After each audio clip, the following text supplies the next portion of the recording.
Now let's go through the corrections of the homework from yesterday, where we were talking about the amplitude and range, or the amplitude and period, and range. So in question 1, we're asked to find the amplitude and period of the following graphs.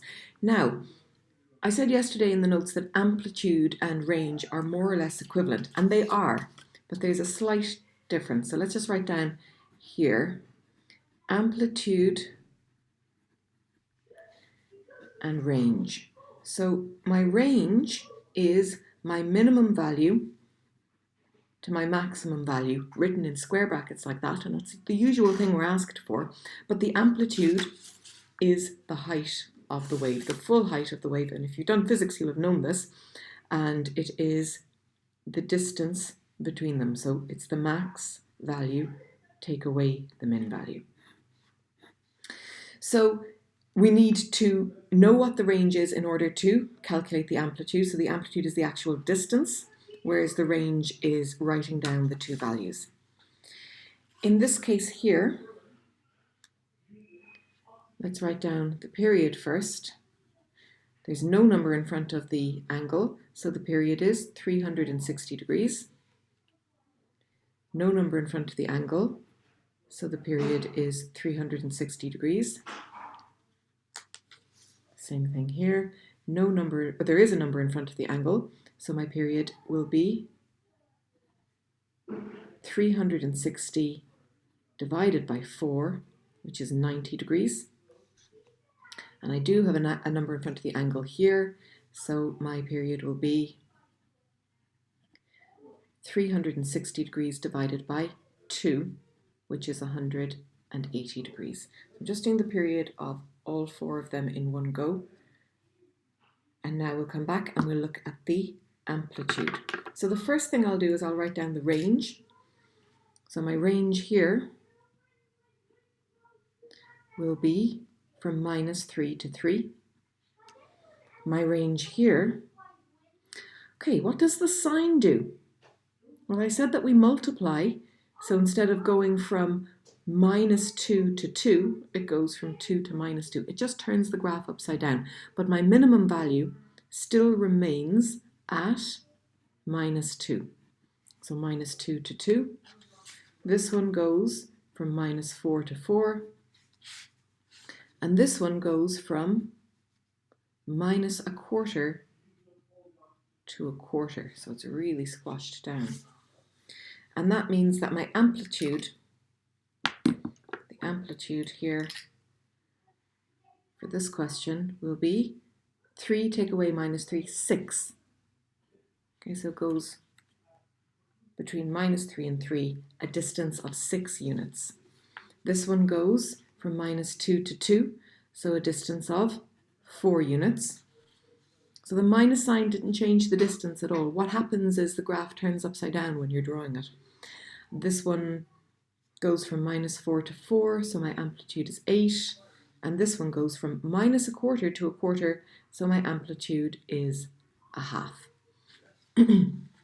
So I hope that makes sense, and the difference between amplitude and range there, which we didn't write down in our notes, but you can add that in if you want there. Now, question 2. They want us to write down the period of the graph, but they want you to give it in radians. So let's do it in degrees first. Your period is going to be 360 divided by the number in front of x, so divided by 2, which is 180, and we know that 180 is pi radians. Pi radians. How do we know that?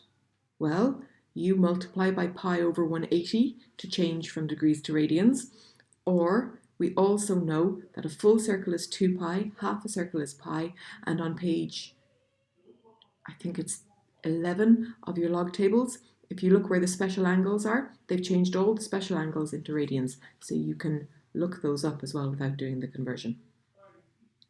The next one, my period is 360 divided by 3, which is 120. So changing that into radians, we've got 120 multiplied by pi over 180. There are other ways to change it as well. So 2 pi over 3, 2/3 pi or 2 pi over 3 radians. They won't penalise you if you don't write down radians. Same way if I don't fill in my little degree sign, they don't penalise, even though technically we should. The next one, I've got a fraction angle here, so my period is going to be 360 divided by 1/4, which is the same as multiplying by 4, and we have 1440 degrees, and then we multiply that by pi over 180 and get 8 pi. So it's 8 pi radians. This one, we've got 6. So my period is going to be 360 degrees divided by 6, which is 60 degrees. And change that into radians, 60 over 180. So you can do it a lot quicker, actually. You don't have to type the pi in, just add it on afterwards. 1/3 pi, or pi over 3 radians. Okay. So that's how I would answer a question like that. I would work with the degrees first and then change it into radians. But some people feel very comfortable working with radians, and you can do that. Question 3, we're asked to find the range of the following graphs. So they want us to write it in bracket form. So the range here is going to go from -2 to 2. The range here also goes from -5 to 5, the minimum value to the maximum value. The range here will go from -8 to 8, and the range here will go from -6 to 6.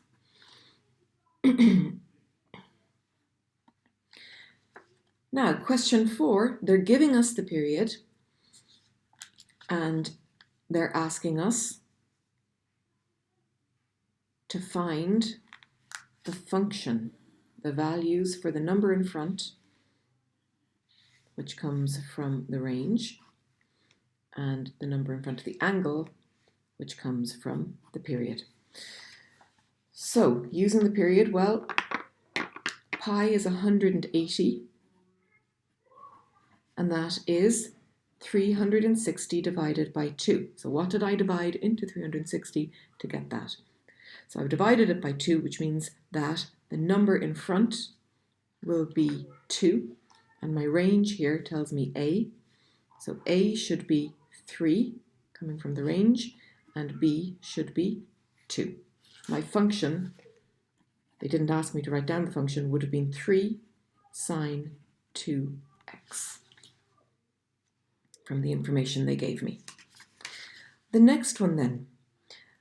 This one, the period has increased, it's 2 circles. So 4 pi is the same as 720, which is 360 multiplied by 2 or divided by 1/2. And the amplitude is 4, which means that my range must have gone between -2 and 2. And so A, coming from the range, should be 2, and B should be 1/2. In this case, my function should have been y equals 2 sine 1/2 x, or 2 sine x over 2 would be another way of writing it. It's fine to write it as 1/2 x or to put the x on top. Okay, the last question. So this diagram shows the graph of a function y equals a times sine b of x. So what we want to do is find out the range, the maximum value, and the minimum value. And that's going to give us the value of a, the value in front of sine. So my range goes from -3 to 3, and that means that a is equal to 3. And then my period. Okay, how long does it take for my graph to repeat? Remember, the shape of sine is that it goes up, down, and comes back to 0. So here's my period in here. And the period is given in radians, is pi radians, which is 180 degrees.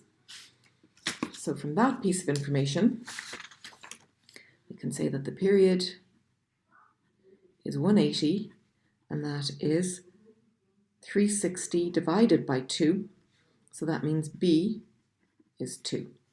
And my function should have been y equals 3 sine 2x. Okay, I hope that made sense. I'm giving you another couple of questions with these graphs and periods and range to work with to make sure you understand that properly. This comes up quite frequently, actually. Okay, thank you.